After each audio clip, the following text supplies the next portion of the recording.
Welcome back, everybody, to Real 33, a podcast dedicated to the legacy of the best BMX film ever made, a little film called Rad. You might have seen it. I'm your co-host, Rick Haney. He is Brandon Shaw. What's going on, brother? Hey, man, Rick's good to be back, man. I'm ready for this. It has been a spell, has it not? It's been several years. We're on a little bit of a pause, but we're back and we're about to have some great guests on. Some people I haven't even spoke to before about Rad, so that's exciting. Oh, man, a little bit of a breather never hurt anybody. I'm excited for this episode. Tell us about who we're going to talk to tonight. We are bringing on the Sheepdog, Kevin Hull. The Sheepdog. A legendary. He's got the iconic hair. Love it. The blonde locks. So he's one of the badass guys that stood out, which is good for him, Team one GT of the more rider. distinctive BMX characters, if you will. Absolutely. Yes. Well, let's bring him on. You ready for him? Absolutely. All right, guys, welcome the one and only Kevin Hull. Hey, Kevin. Hey, guys. How you doing? Kevin Hull, good to see you, man. Thanks for joining us. Yeah, good to meet you. Good to see you, Brandon, again. Been a while. It's been a while. It's been too long. So we'll get right into it here. Walk me through something, Kevin. It's 1985. You're well entrenched in the racing circuit. You get approached to be in a BMX film directed by the guy who made Smokey and the Bandit. Walk me through how that happened and what was your initial reaction? So I didn't know anything about it until I was at the NBL Grands that year, came back to LA from that race, and then went to GT just to hang out at the factory and whatever. And then Rich Long called me into his office basically and said, "Hey, we got this going on." I think Eddie was already up there in Canada doing before I got there, they were already filming the newspaper stuff, the first part of the movie, and all that delivery stuff. So anyway, I flew back home to Texas for a week, came back out to LA. Rich wanted the GT van and trailer up there because there was going to be the parade scene. And Rich was into promoting GT. And it had, the logo and everything. So me and Martin Aparijo drove from LA up to Calgary. When we pulled up, the track wasn't done yet. I mean, the hill was there, but it was all white. It hadn't even been painted yet with the Helltrack logo.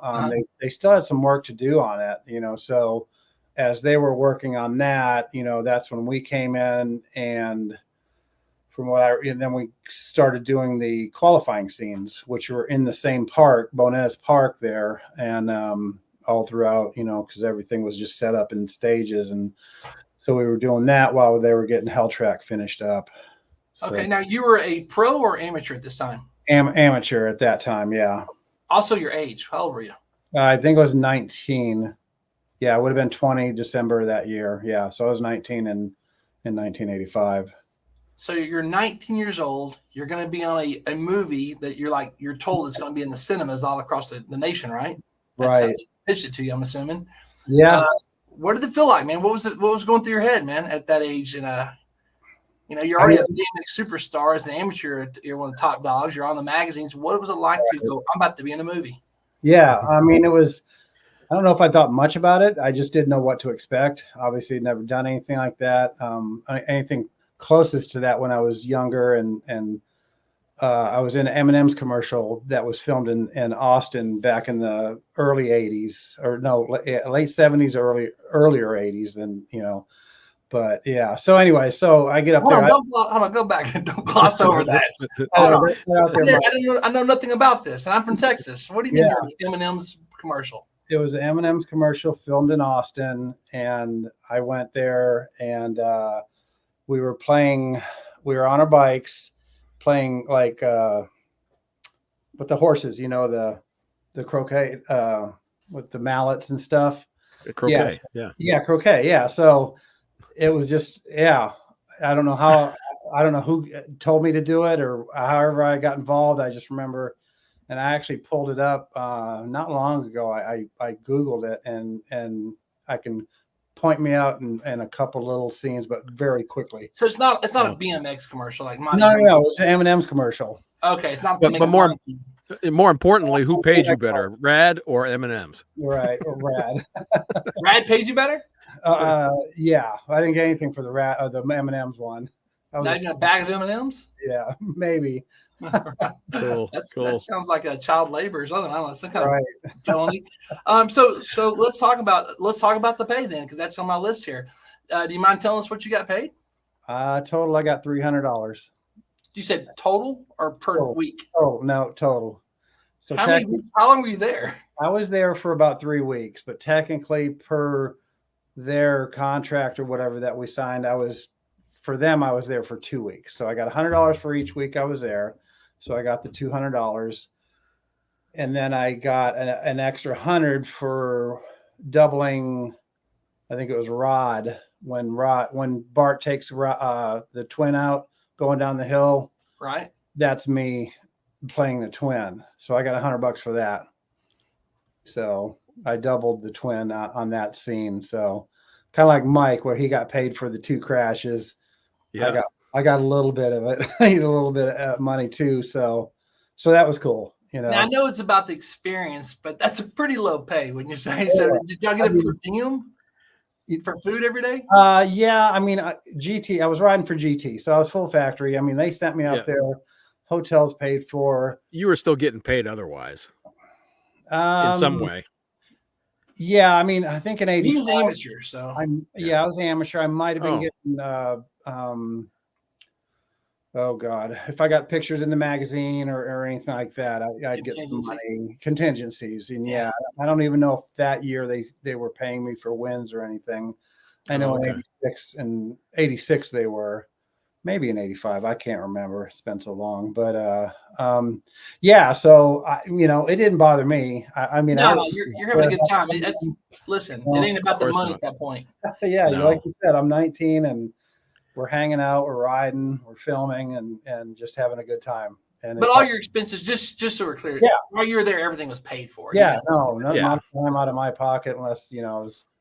Whatever. Now, did they make you sleep in the van, or did you have a hotel room or a tent, or what'd you have? Yeah, the International Hotel, which is still there. That's where we all stayed. When they did the 25-year reunion, we all stayed. Whoever came and wanted to, but the host hotel was the International again. So that was kind of neat when I went to that one.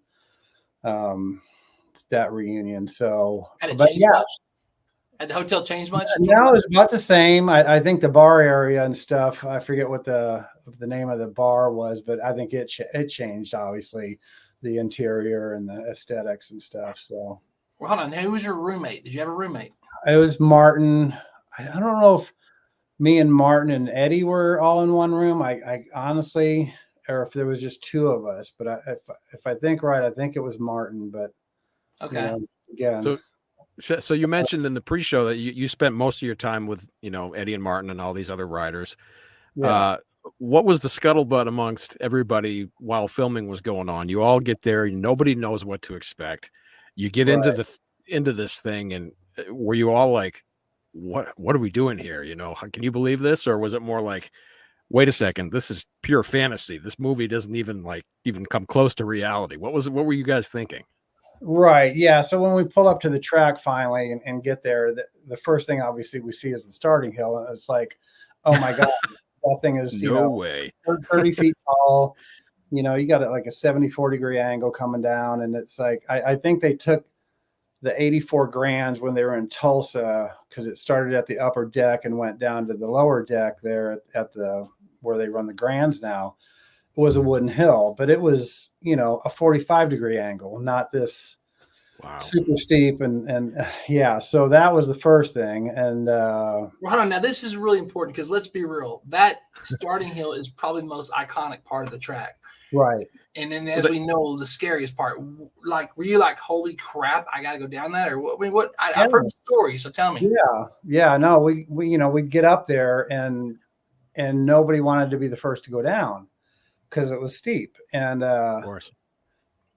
So what ended up happening was, as we were there every day filming, after we got done with the qualifying scenes, and then we transfer over to the Rad track, nobody's going down it, so they can't film the start first. So we started filming at the first turn and then went through the track, as they moved the cameras and everything.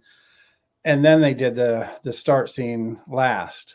And it took us that long to kind of go get. Well, now, correct me if I'm wrong, but didn't they lower it 4 or 5 feet, like take some height off it? Is that not true? I don't remember them because it was all on scaffolds and it was plywood, and I don't remember them taking it. I don't remember them lowering it, honestly. Do you recall when I guess one of the Rosecrans brothers is the first one to actually do it? Yeah, or actually Jose Yanez may have been the first one we wrecked, possibly. Yeah, Jose. Probably. Yeah, he did it. I don't know if he ever did it during practice and while we're just hanging out there. I know Richie had him, from the story I gather, is Richie had Jose wear his uniform for the filming of the scene going down the hill because Richie didn't want to do it. So, which I get, it's scary. Yeah. But now, where are we at on the list of, let's see, so we know one of the Rosecrans brothers was first, I guess, I understand. And they maybe started off using a ladder, like they were on a ladder. Yeah.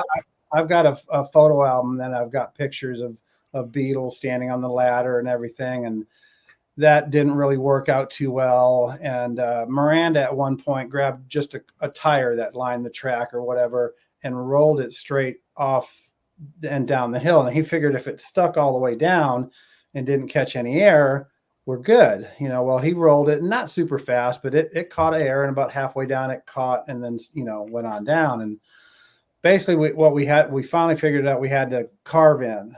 We had to go along the top and then carve. You didn't want to go straight in. Now, who figured that out? That you said is there someone in particular? I think it was, probably somebody like Beetle or somebody like that, and then, but once you did it like twice, it was like, okay, this is fun. It was blast. I can imagine. Is there anyone that didn't do it? Like just night, I'm out.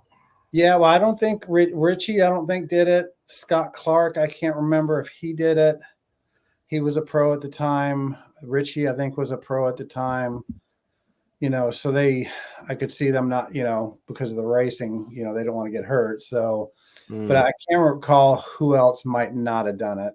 So I would think just because of what he did riding the skate park, I would have thought maybe Eddie Fiola could look at it and go, okay, I can just drop in because, and he could have been one of the first. I don't, there's so many things I wish I could remember from back in those 80s, especially all the races I went to. So many that I just don't recall. It's just sad.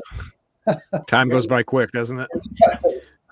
So y'all did all the race scenes. You did the starting hill last. It's starting at lab, which there's no gate up there. It's just a drop in. No, it just dropped in. So let's see what else we got here that sticks out. Okay, I got a couple good ones here. So give me your number one. If you had to choose one memory, what's your best memory on set? Oh God! Again, my memory's not great, but just hanging out. I've got some pretty good, pictures of us just hanging out on set between filming and stuff. Yeah, that I think just the hanging out and everybody, and then jumping the jumps and stuff after the wooden turn where Miranda goes over. There was a 6-pack, so there was 3 sets of doubles. Just jumping stuff that we could. Granted, the track wasn't built as an official racetrack. It was like 2 people wide at best. Yeah. And it looked like it was pretty bumpy, and that. I guess the word total opposite we see today, almost like an old school with dirt, rocks, and everything else on it. Definitely. So it was built for film, not for continuity. So it wasn't like anybody was going to be racing on it. Actually, no. But those doubles were pretty good. I got a pretty good. Miranda's got a good shot of where I think he's doing a helicopter that pops up every once in a while, and I've got a nice one that I've got an 8x10 of just pointing at the camera, with the hair and the big old Oakley glass. Yeah. So now, are you talking about? You said the double. Are you talking about the anthills or the? No. The doubles like the S turn area? No, not even that. After the turn where Miranda goes over the wooden turn, right? After that, the straightaway there was 3 sets of doubles. Okay, I got you now. That, we could just kind of play around on and stuff, and kind of had a good time, and and just going down the hill. And I was at one point I was going up the starting hill. I've got a good shot of me by 3/4 of the way up. Just carve. See how high I can carve up. I could never get to the top, but I was trying. Were there? Everybody knows Mike Miranda fell twice, but I mean, were there a lot of other accidents off screen? No, no. Well, Rick Allison, he broke his ankle, so I don't know if that was during filming. I that one I don't know if he broke it during filming or just messing around. Mm-hmm. But like some of the scenes, on the anthills where I crash, during the first lap of the movie, that was on me. I was just trying to take a different line.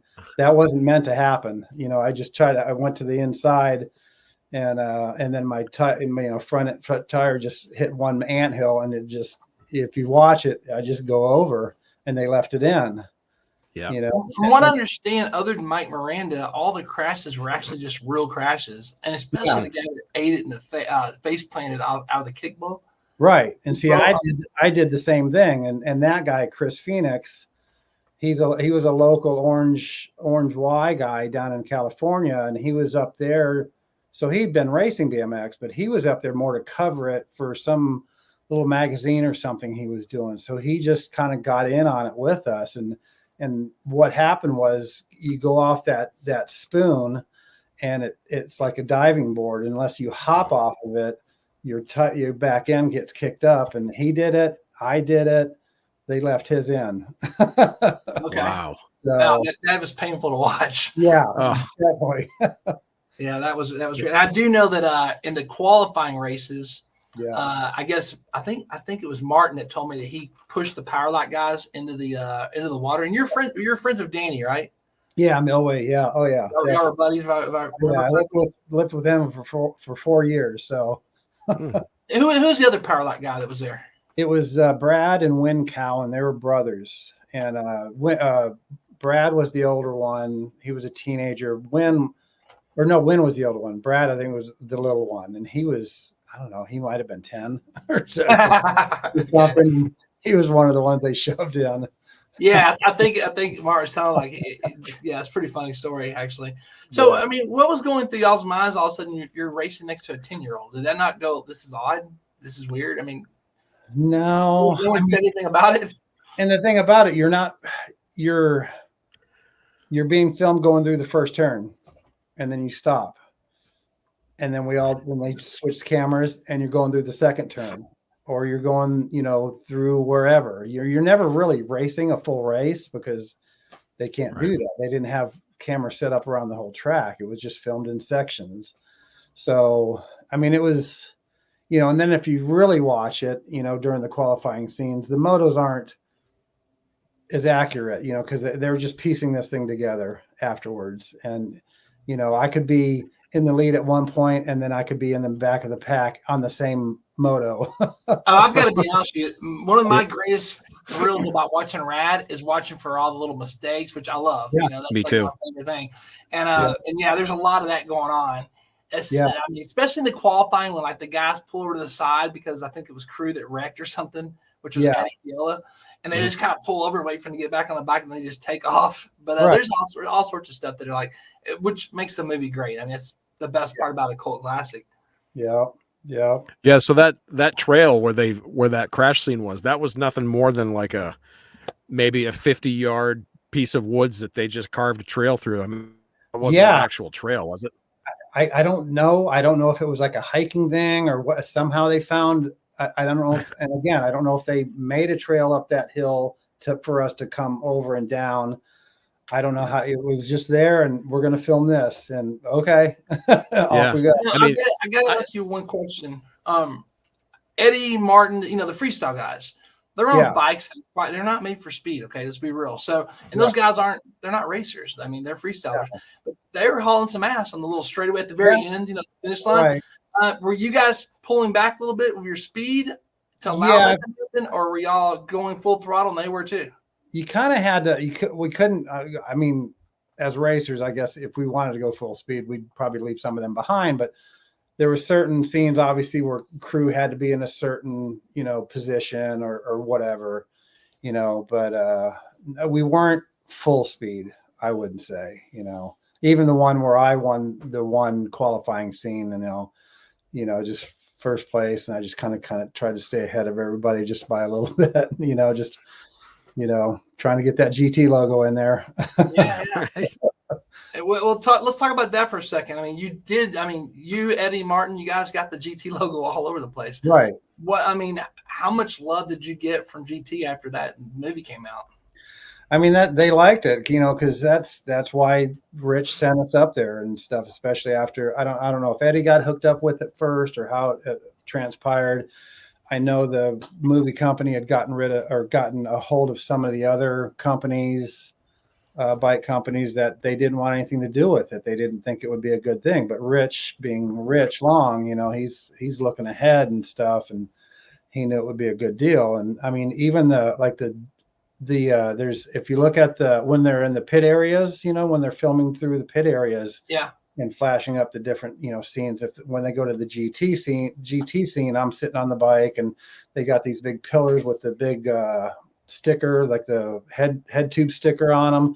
Those things were in the back of the truck, in the back of the van, and we brought them out and set them out, just anything GT, we even had ramps in the trailer, but those were never brought out. But we drug those all the way up there for nothing. So, like the touring, I remember Eddie came to Texas one time. You may remember Eddie coming to Texas to do a little freestyle show. He's in Dallas County Cycle Park. Is those the same ramps, basically? Yeah, I mean, it was just some of the quarter pipes that go up against the trailer or whatever. Yeah, they were in there just in case we had a chance to pull them out for those guys. Okay. Wow. So, and I noticed let's see, Redline. Well, of course, Mongoose had the ultimate setup. Being I don't know. There's how that went down, or they made put a lot of money into it, or what. But they got all the love, and they had to agree to be the villain too, which is maybe a risky move. Yeah, exactly. You got a drunk owner and stuff, and that does not bode well for the public image. And at the high school, they're sitting there drinking and spiking the punch. File under things that would never happen in 2024. Right. All right, let's talk about a couple other things, Mr. Kevin Hall. So, first of all, tell me about is there any moment post Brad, whether it's been lately or 10 years ago, have you been recognized and someone just walked up to you and go, "Oh my God, you're Kevin Hall, I saw you in Rad," at some random place? Has that happened?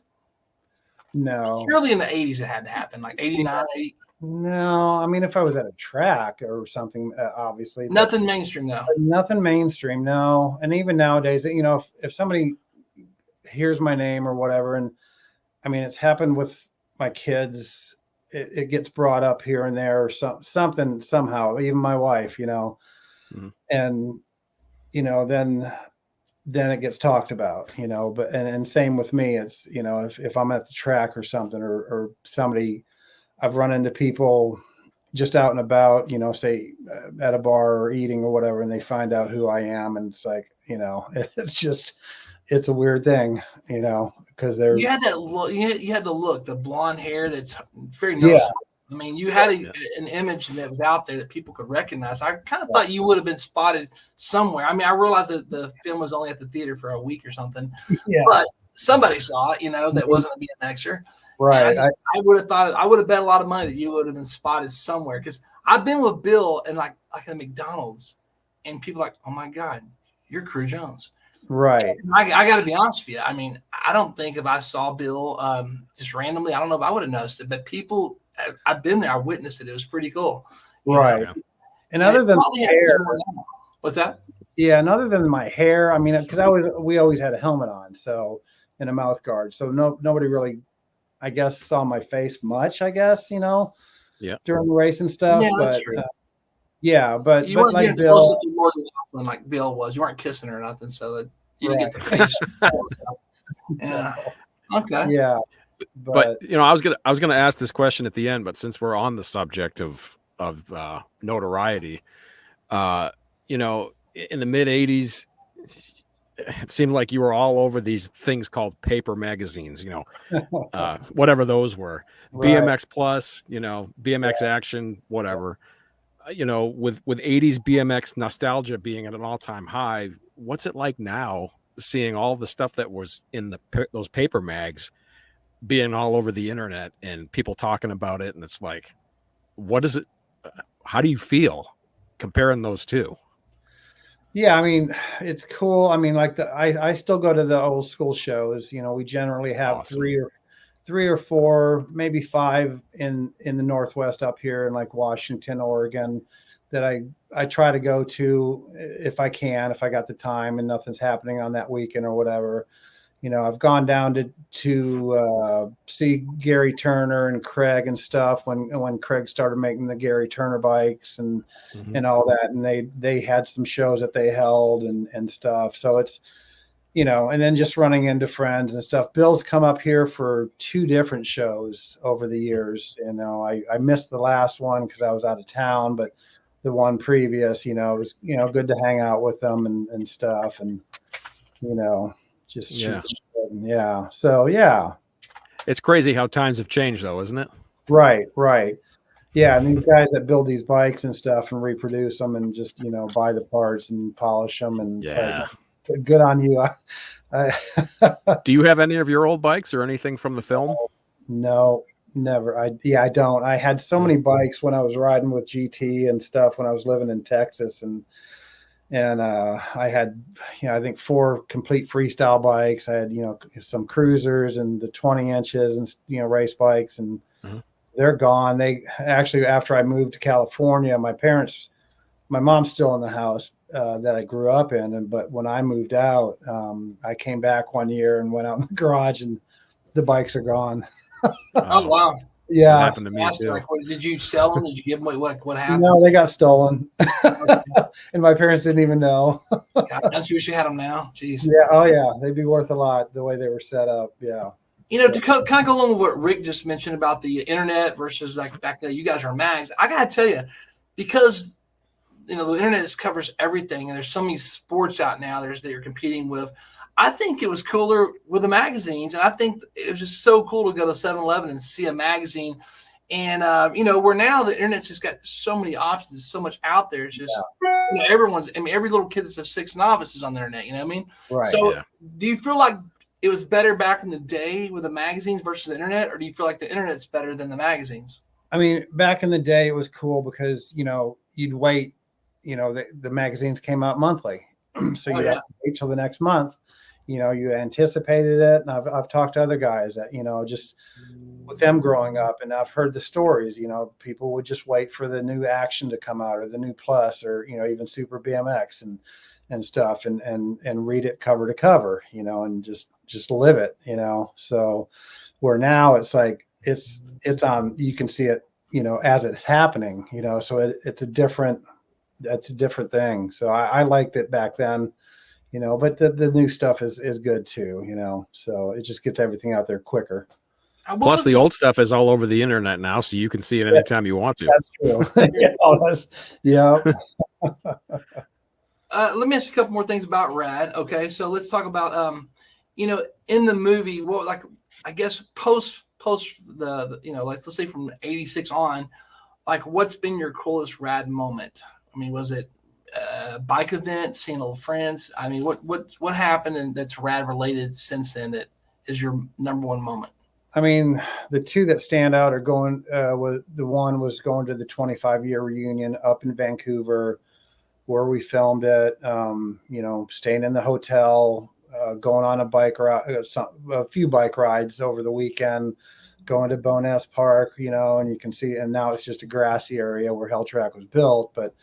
And the river running through it and just, the different locations, I guess, and stuff. And so that was cool. And then obviously, the recreation of the track and everything in Texas that you did, those are probably the 2 biggest, Rad things. And that weekend was just other than it being super hot, and I love it being hot. Man, God, that was hot. Texas. Well, you're from Texas, you know what to expect. But you've been away for a while. But man, woo. Yeah, it was hot as hell. Definitely, Helltrack was the perfect name. We're going to talk more about that in a little bit. Yeah. Because that's a whole other topic, which is we could probably talk for an hour just on that alone. But let's see here. Here's a good one for you. If there's one thing in the movie that you would change just watching it, not about yourself, but what would you change about the movie? Oh my God. If anything. I don't know. I don't know. It's maybe a kissing scene with Lori Loughlin with you. Right. Stand in for Bill. Stand in for Bill. Yeah, I don't know. I don't know if I'd change anything really. I wouldn't know what to change and what to change it to. It's just, it was what it was. Like you said, it was out in the theaters for a week, went away, and then it just kind of somehow, gave itself life later on, and now it is what it is. It's got that cult status thing. So, all right. Now, being a 19-year-old male, were you in a relationship when you went to Helltrack, or were you single? No, single. How did you play that I'm in a movie card after you got out? Nothing. Oh, yeah. Are you yeah. I'm just hanging out, man. Wow. Like that was just 19 and stupid, I guess. You didn't work the system, huh? No. Okay. All right. Foxy or Tiger? I don't know. I mean, I am friends with Foxy right now. I mean, obviously nowadays on Facebook, but bought some of her shirts and and sweaters and stuff. But yeah. Okay. So, I don't think nobody really knows where. Is it Beverly Hendry? Is that her name? We've been trying to track her down for a couple of years. Nobody. I don't know. I haven't seen or heard anything either, so I have no idea. But so. That's all right. We're happy with Kelly. She's our cool. Sweetheart. Exactly. So right. Couple more for you. Actors. Which actors did you connect with, if any, during were they separated from you, the racers? Was there a divide, or were we all intermingling? I mean, I don't recall intermingling. The only time I did, I guess, was at the what they call the wrap party. We wrapped up the filming of it, so that for that one night we at the bar downstairs and stuff, they had a big spread of food and drinks and stuff, and I got some pretty good pictures with Bill and some of the other actors, but other than that, like at the track and stuff, or just hanging out, I don't really recall just hanging with any of them. Was there a vibe of I guess you guys are the racers, we're the Hollywood? Was there any of that kind of vibe going? Because some of these guys were accomplished actors. I mean, they've got some resumes. Yeah. I mean, yeah, you got Rocky's wife and yeah. I mean, did you get that feeling though? Or did y'all give them that feeling? Like, what was the vibe? No, I mean, I don't recall it. I just remember just hanging out and Anyone you want to call out for being the biggest douchebag on set? No, not that I can remember. Who was the diva racer? It had to be one. Oh, here we go. I don't know. If anybody, it could have been Richie, but Richie. But but no, he was cool. Always cool to hang out with Richie. Even nowadays, I see him every so often at a national or something, and he's still around the Avalanche. Yeah. And I watch his brother all the time on Facebook. I love watching Ronnie. And in fact, we're always commenting. It's really a blast watching him. You don't know what's going to come out, what he's going to say or post. So right, yeah, yeah. If there's one guy that was not in Rad that you felt like should have been, and only name one, who would you put in Rad that wasn't there that you wish would have been there? What racer? I don't know. That's a tough one. I mean, there's so a lot of options there. Yeah, there's a lot of options, and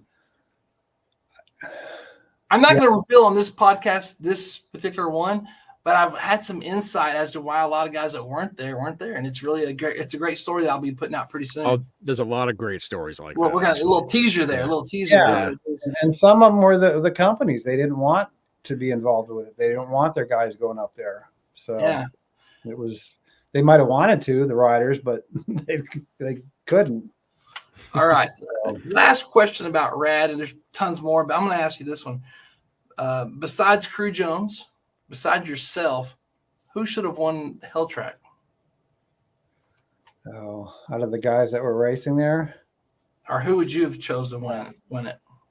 Write the script. Rewrite it right now. I don't know. Would have been cool to see Richie. Richie always looked good. Richie? In the red, white, and blue, the Skyway uniform. It was always classic. Yep.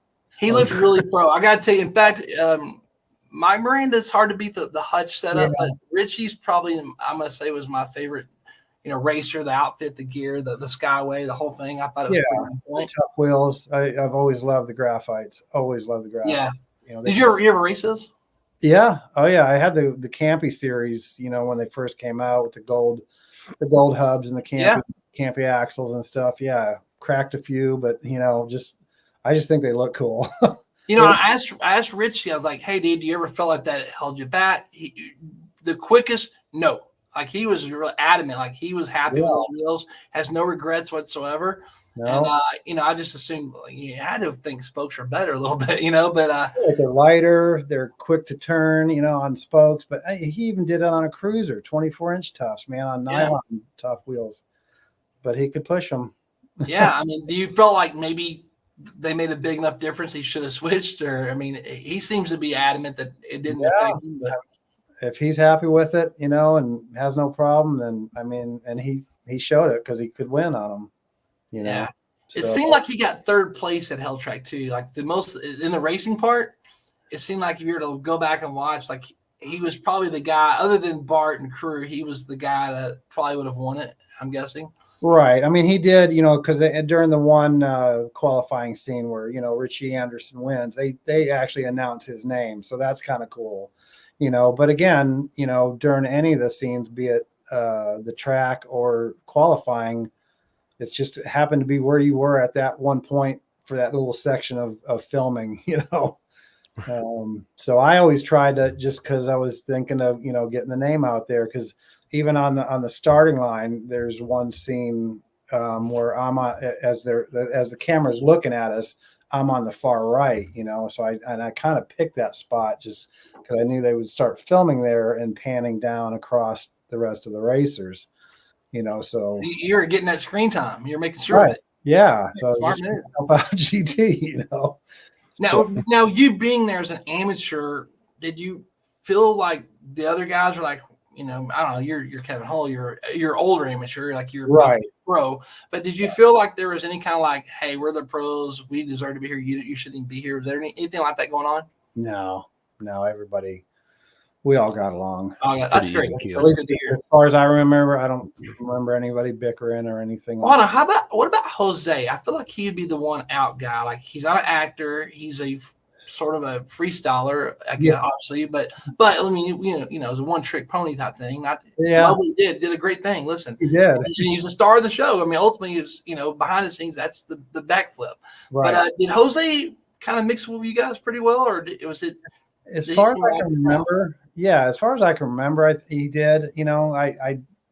I don't remember hanging with him much, but just in a group, like I said, there's one picture I have, and I'm turning around looking at the camera, and there's probably 6 or 7 guys, and and I'm in jeans and a t-shirt at that point. So we were just hanging out at the track, at the Helltrack, in the middle of the infield kind of thing. Just, who knows what we were doing. We were just chatting.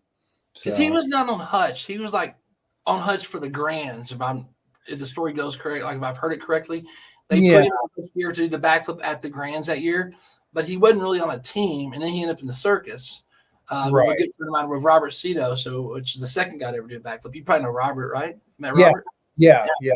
So, well, I mean, since we're on that subject, I mean, that backflip was, nobody had ever seen that before. No. I mean, it was like the big thing. And looking back on that time and the things that you guys were all doing compared to what they're doing now, well, I mean, Jesus, that must blow your mind.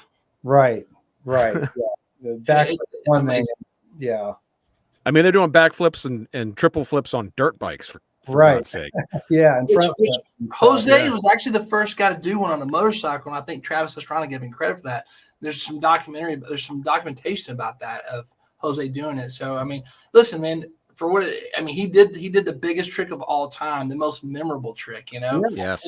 And all there's other BMX movies. There's other BMX movies that have came out since Rad, but there's one Rad. You know what I mean? Right. The new ones aren't gonna. Nothing's gonna ever touch Rad. I mean, BMX Bandits came out a little bit before, but that was BMX Bandits. Yeah, it was also Australia. Yeah, so it was different. So Rad, I mean, it barely beat Rad to the theater anyway, or if it even went to the theater. I don't know, but Rad is Rad, and Jose is Jose. He did the first biggest trick of all time, and nothing's ever gonna. I don't know, man. Some of the stuff that Ron Williams, God, our Willie's just incredible. I don't even know how he's up there thinking about what he's doing. I mean, I get lost watching him. Have you seen this kid? No. You've probably seen him on Facebook at some time on a reel because he's all over the place, and it's just insane. It's just twist and flip after twist and flip, and I've met him a few times. It's incredible, man. I don't know what's in his head to make him do that. All right, guys, let's talk about Helltrack 2018 in the heat of Texas, man. Tell me, Kevin, like, what was it like to go back and see this track that you were at 30 years before that? Like, what went through your head when you showed up and saw that thing? Yeah, I mean, I guess I could relate it to going up to Canada for the first time and seeing the track. And when I showed up in Texas for that thing and drove up, I was like, oh my God, because you can see it from the street. I got some pictures from the street way back, It's like a mountain out there. Yeah. And then you see the big barn thing that they had there or whatever. And then you could just see the wall, and the starting hill. I'm like, oh my God. And then you pull up and park and ride up there. And it's just like, and then you go up to the top and it's like, because I went there with full intention of going down that hill. I had my cruiser and stuff. And I got up there. I was like, yeah, no. I don't think so. I remember talking to you about that. And you're like, nah. But you went down the 10-footer, right? Like the smaller one. Didn't you drop on that one? And that was good. Cool that you guys did that. You stepped it down like a half or a third. There's 3 levels. Yeah, you had 3 levels. And idiot me. So I'm putting around the facility there, and so I got my seat post up high, So and because when I'm racing, it's lower. It's not as low as the guys run it nowadays, but it's low, to race. But it was high to just ride around the area, and I forgot to lower the seat. So when I went over even on that low one, it bucked me. And I went straight down to the ground. Well, you're in your cruiser, or you're on a cruiser, right? Or 20? Yeah, I was on my 24. Yeah. Okay. So, and also the bikes now are longer, so it's different. They're longer. That's why we were kids. We were jumping and we were tucking. Your seats almost hit your chin. Remember those days? Right. Oh yeah. It's different now because the bikes they're longer. So, now they're just pushing the seats down all the way down, like they don't even have a seat there. I don't get that at all, but yeah, I will tell you. So when I first went to Helltrack, days, leading before you guys ever got there, and I'm going up like, oh man, I'm gonna get Bill. Because I got Bill into riding, and he's like, he started doing some stuff, and like, gotta get Bill to go down this thing. And as I got closer and closer, like, oh my God, and I'm like, and then I got on top, and like, holy crap, dude, it looks like it's straight down, and it's the scariest thing. I'm like, and I thought about going down it, and then I said, nope, there's no way in hell. I wouldn't even go down the little ones. And what's really awesome, and Rick, you weren't there, but I mean, you see the movie, and one of the problems I had as a racer back in the day watching the movie is I was like, why are these pros, and guys like your top amateurs having such a hard time going up the step up, whatever you want to call that. And like, I didn't realize there's like an incline. I didn't know that you're going uphill. Yeah. There's a little gap you got to jump over, bunny hop over. And you don't see that in the movie. So I'm like, why are they having the hardest time on this track? These are the top athletes in the sport. Yeah. And when you get there, you appreciate what you saw. And you're like, oh my God, now I get it. And it's really made it such a difference to watch the movie now, to appreciate what they're going through. Because I did have a hard time as a racer. And I think a lot of guys do, going, this is dumb. This is stupid. You know what I mean? Yeah, it was an exaggerated version of I don't know who came up with it. And yeah, that incline then, because you were coming out of those S turns at Rad, the original, the movie set, and then you had an immediate dirt jump and then a ramp, and it had a gap to get up to that level. Yeah. They had to put a piece of wood over that So then you could just get a run up to that. Oh, are you talking about in the original Helltrack? Yeah, the original one. Yeah. They put a wood over there? Yeah. And then even coming out of the S turns where they had that ramp or underneath the first lap underneath coming out of that tunnel thing, and then they had that bridge. The bridge over. That had a gap, and they had to, because you couldn't get any speed. You were right out of a turn and onto a ramp, and they had to cover that up, so make it like a tabletop. So I got to tell you, there's the funny. I shouldn't say the word funny, but one of the most craziest things is I was late getting to the party. I mean, I was there before you guys there setting up. Then I had to go get the RV, and I was working. And I was working all the way to the point to where they had the viewing. Remember the VIP party on Thursday night or Friday, whatever it was. Yeah, and they had the whole rad. You had to have a VIP pass. Well, I got there to that really late at the end of it, and then the next day I was doing the same thing. I was working off site and then bringing stuff back and forth. And I finally get there and start enjoying it. And I walk up, and dude, this guy looked like a gang beat him up. I'm like, oh my God, you're talking about bad for business. This guy walks up and looks like someone just took bats, like 4 or 5 people took bats to him. He was fucked up, dude. And that's all there's to it. Like, oh, that's bad for business. Wow. He took a digger, man, really bad, and went to the hospital. In fact, I think I saw him, he was back from the hospital even. Yeah, he came back. I think in the pictures I sent you, I have a picture of him with his arm in a sling. Oh my God. So back. Dude, it was crazy. Who did you guys consult to get all everything proportionate to the movie, and like finger. Kevin was you're a big part of that, weren't you? Yeah, I think I have a pretty good photo album, full of the pictures. When I went to do the movie, I just took a lot of pictures. I think I might have got some from Martin and stuff, but especially the angle. I've got like 3 shots from the edge of the starting hill, and one of them somebody standing next to it, and it's steep. Wow, you just don't realize it. So you guys rebuilt Helltrack from a photo album? Just different photos, memory and photo album. Awesome. Awesome. Tell me, I get caught all the time going, oh, it's like 95% accurate. I don't know where I'm at on that, but how accurate was that track? I mean, it was pretty damn close. Yeah, it was. What would you gauge it? Like 90%, 80%? Like, give me an idea. I'd say 90. I mean, the hill alone, and then the incline up was good. Only thing really different was probably the cereal bowl and the spoon. Yeah, the spoon. But they had the thing to jump off of it, but not the actual spoon that bobbled like a diving board. Yeah, it wasn't a 2x12. Yeah. But They did lower the anthills down a little bit. They were a little bit too rooted. Yeah. I think they tamed them down, but still in the racing event, which, man, I don't even know if you know this. Okay, you originally were signed up to race, but then you didn't race because you couldn't get down the hill. No. I remember your name, but they fought me on that. They did not. They were against the race till the very end, and that's why when we did the race, I grabbed an 18x24 corrugated cardboard thing and just started writing names down. I said, "We're doing the race, man. It's gonna happen." And they were fighting us on that, but we did the race, and a lot of people that signed up didn't know. I'm not trying to call you out, but a lot of people didn't do the race because they're like, that start was too crazy. And it was a great race. I mean, the coolest part. Did you see the backflip in person, or did you see it on video when Dylan Stark did the backflip? No, I was there. I think. Oh my God! I was at the top of the starting hill during most of the racing stuff, and I got a lot. The only thing I haven't sent you is any of the videos. I just figured I'd get you the pictures. Yeah, I'll send you the videos, but there's some pretty good videos in there of the race and stuff. And I think Rick, you weren't there, but let me just tell you. I wish I had been. You guys are driving me crazy right now. Well, you're about to get really jealous because first of all, let's just give props to Caroline Buchanan and Barry Nobles. Yeah. They had Fast House sponsor, and they did like a recreation of the whole rad thing, like where Carolyn stopped and like told Barry to come on or something like that. Yeah, and they had the uniforms pretty good. They had some bikes that were like chromed out and stuff, if I recall. Right, and it was awesome. Their little video they did was really cool. Yeah. But so that was a big highlight. Her involvement, Barry's involvement, but Barry went down on those anthills in the race. I thought Barry was going to win the cup.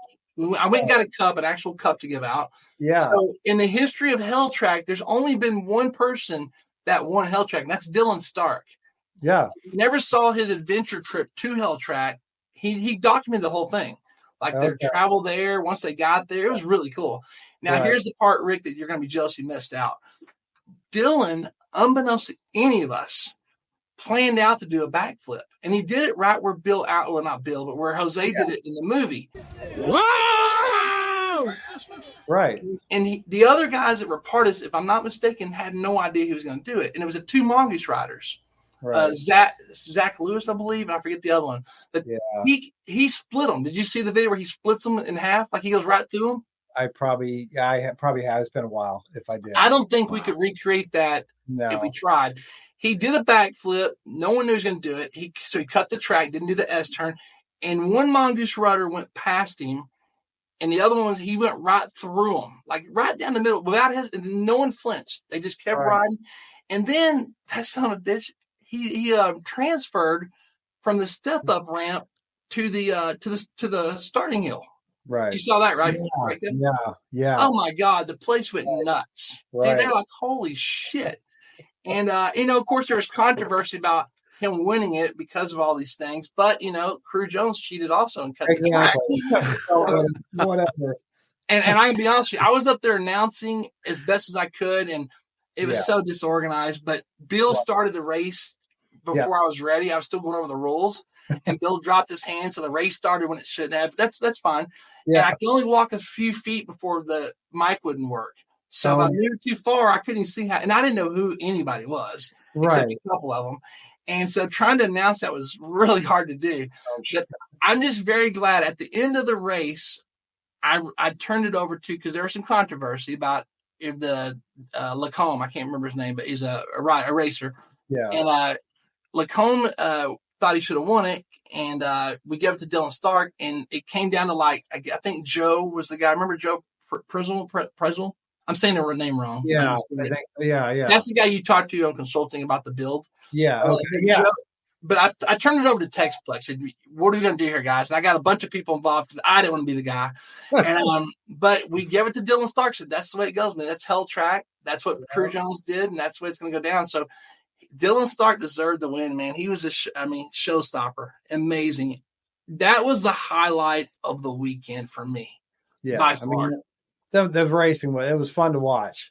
It was exciting. It was fun to watch.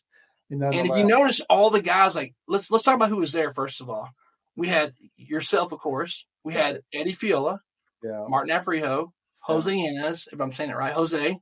Oh my God, Bill Allen, and then who shows up, Rick? None other than Bart Connor himself with his son. Oh my God! We did not know he was coming to the very last minute. We thought he might come. It was talked about, but when he showed up, that was like a nice highlight that I wasn't expecting.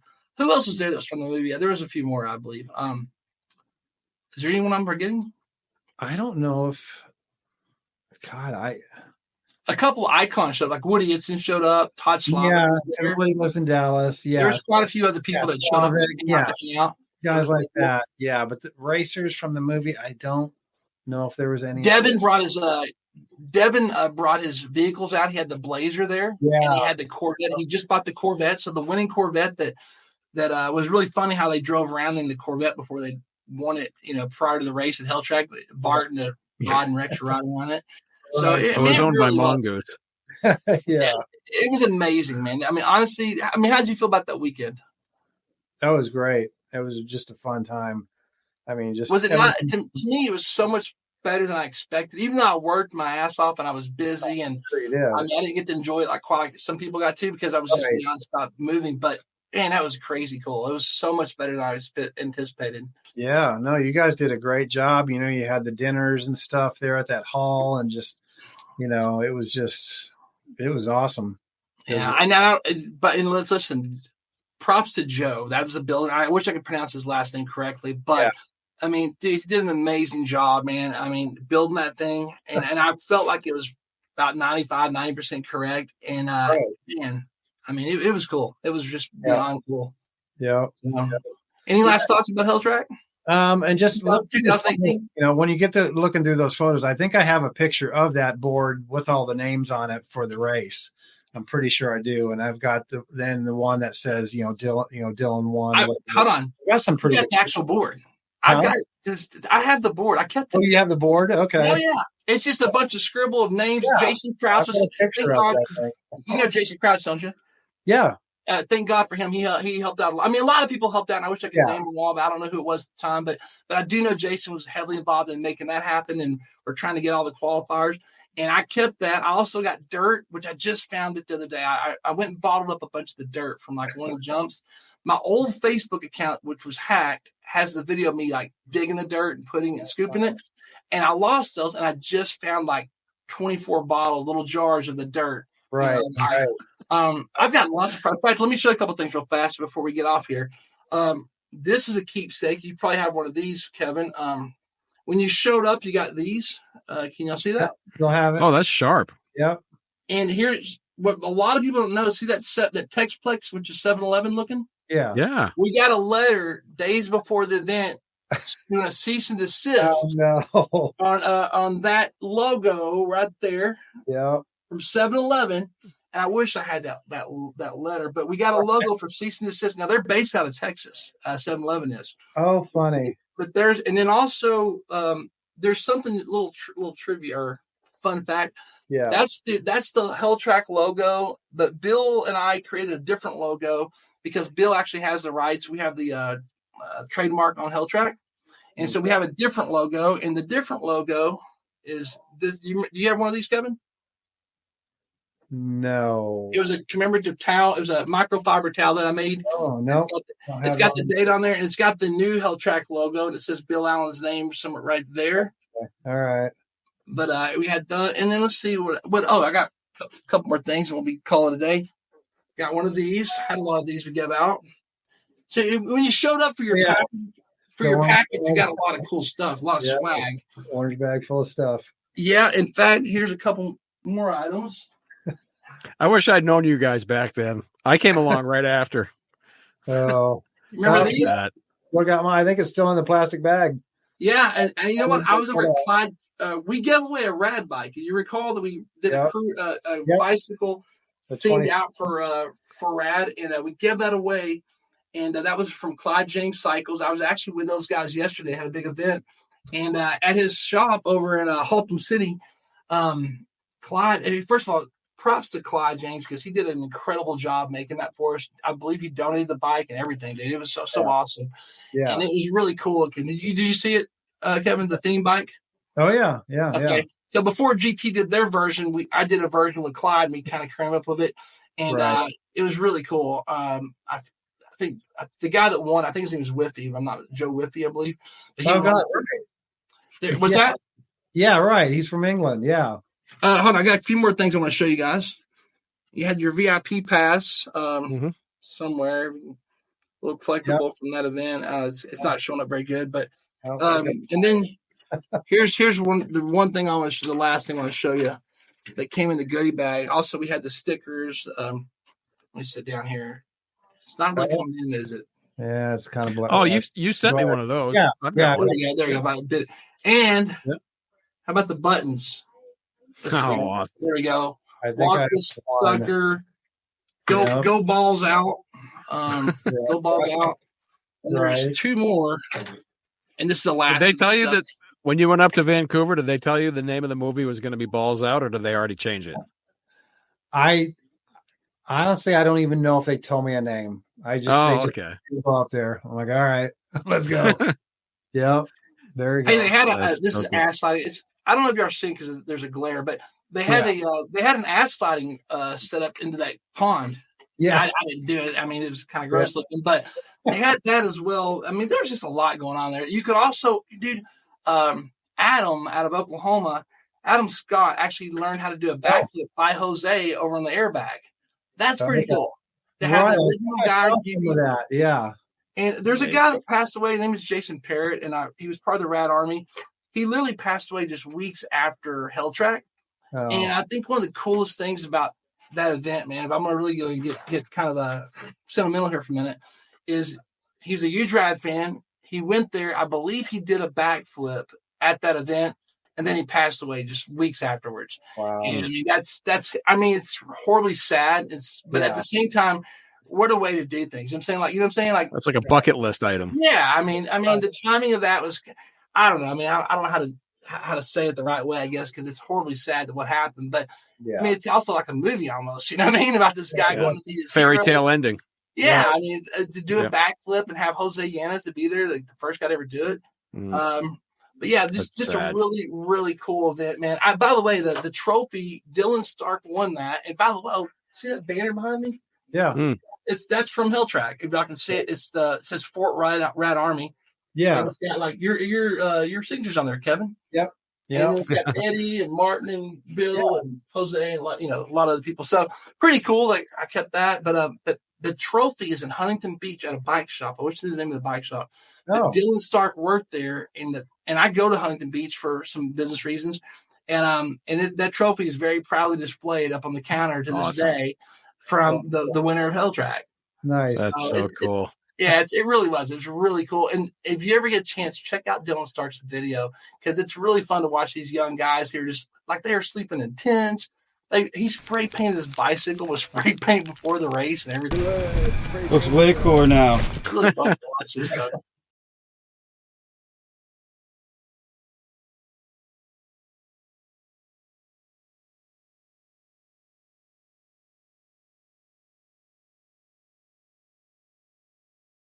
So crazy guys. Anyway, man, it's been really a pleasure having you on, Kevin, and taking the time out to let us relive the past with you for a minute, some glory days. Yeah, no, it's been. I echo his sentiments. It's been great to meet you and talk to you a little bit about the yesteryear. And is there anything that you would like to share with us? Where can our listeners find you? What are you up to these days? Anything you'd like to plug?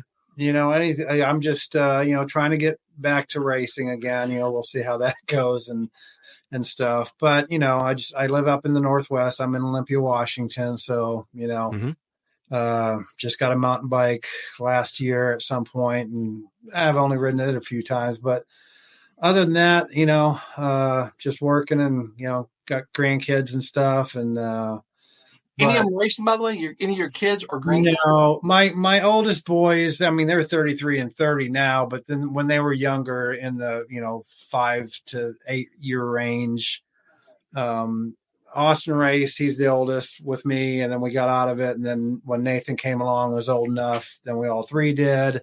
And then they kind of went into the traditional sports thing and stuff. So, but yeah, that's it. So, as far as, plugging anybody, I'll always plug bmxmuseum.com. Gary runs that site. Good site to go to if you're looking for old school bikes and stuff and, things for sale.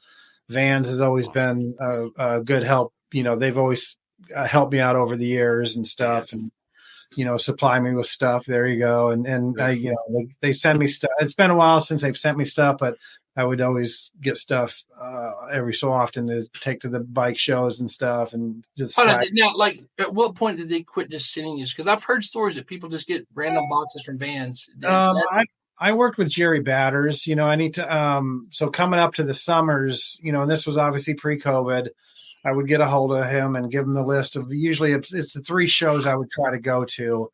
And he'd send me a care package of just, stickers, lanyards, hats, whatever, just to give away at the shows. And I'd split it up in 3s and take a batch to each show and stuff. And, so they and he's just this year, I think he's no longer with the company, but Vans I've always loved them. And other than that, Gary Turner, Craig Turner, he's producing the Gary Turner 26 and 29 bikes and stuff nowadays, and his Bandolero or whatever it's called. And will you be at Dirty Fest? No, I'm probably, I don't think I'll be going to Dirty Fest. How about Frog? Have you done any of those events yet, like Frogtown or Dirty Fest? Either one? I haven't done either of those, but I did go to the Texas event last year, which is... Oh, did you? Hot as hell again, man. That was another hot one.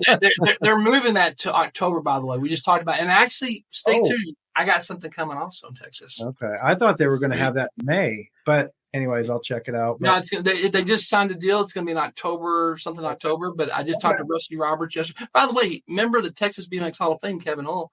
And you may not remember this, but Kevin, but I really do appreciate it, and I still have to this day. When I first met you in person, you actually brought me, and I don't even know we had talked or anything, but you brought me a signed copy of Rad. It meant a lot to me. I still have it. It was really cool.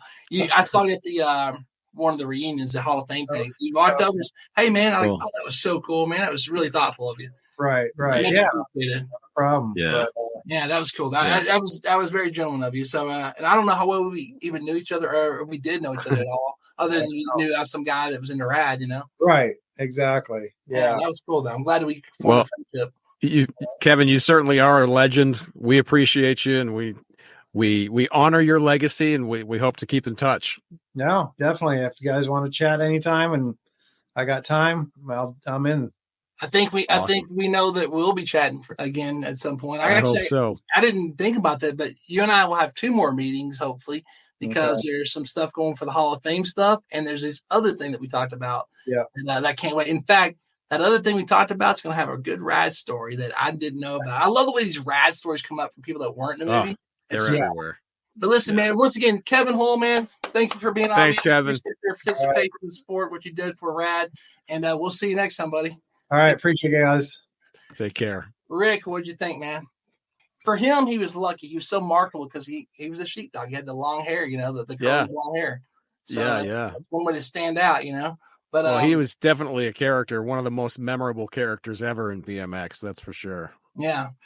He's a quick guy, man. So anyway, we got more coming. I've got more guests we've never talked to, and I got a couple that hopefully we can get on here.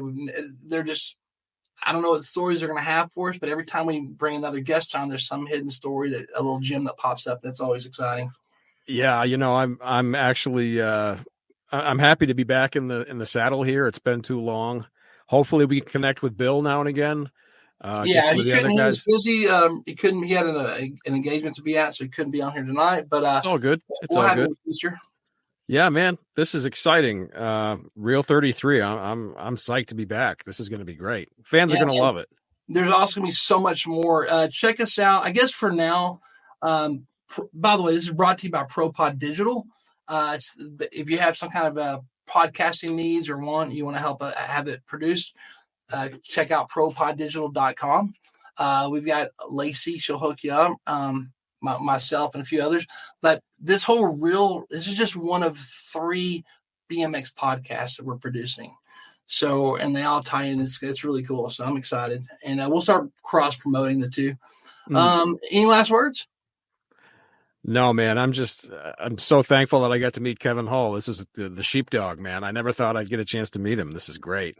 I'm so happy we got a whole list of people we got to still get to, man. I know. And this is the kickoff. We're finally back at it. It's good to be back, and let's walk this sucker. Yeah. Oh, by the way, tomorrow, man, I know this is going to come out later, but you watching Rad at the movies tomorrow, or you already did it last year? Oh, no, I did it last year. I'm going this year. Yeah. I'm meeting up with some guys. I normally work Thursday nights. I have a bike night for Harley Davidson, but tomorrow night it looks like it's going to rain. So I'll be hitting the theater myself. Went last year. And it was really, really cool, man. And you know what? Yeah. It's getting bigger. There'll be more people. I'm going to guess there'll be more people tomorrow night watching Rad in theaters than when it came out back in 1986. So I'm sure of it. I am too, because I've heard about movie theaters that are sold out. A couple in Dallas last year are sold out. So it's just getting bigger, man. It's getting bigger and bigger. And also USA BMX has got involved, and they're promoting it as well. So it's who knows what the future's going to hold for Rad. Well, yeah, I'll tell you, I remember when this movie came out, I still have my VHS copy of it. And to see its resurgence, not only its resurgence, but its growth, and the fact that it's way more popular now than it was when it came out back in the 80s. Oh, yeah, by far. Way bigger. For us to be a factor in that resurgence and in that growth, it's a pretty big milestone of my life. So I'm psyched. I can't wait to see what the future holds. Yeah, and like I said, it's the stories are going to keep coming. And just when you think you've heard it all, the other day, I told you I had a great story. And I cannot wait to bring that story to life. But it's going to be hold for a little bit, okay? So I can't wait to hear it. thank you guys for tuning in, and check out our next podcast. We got more rad actors and rad racers coming to you. And until next time, Rick. All right. Stay rad, everybody. See you next time on Real 33.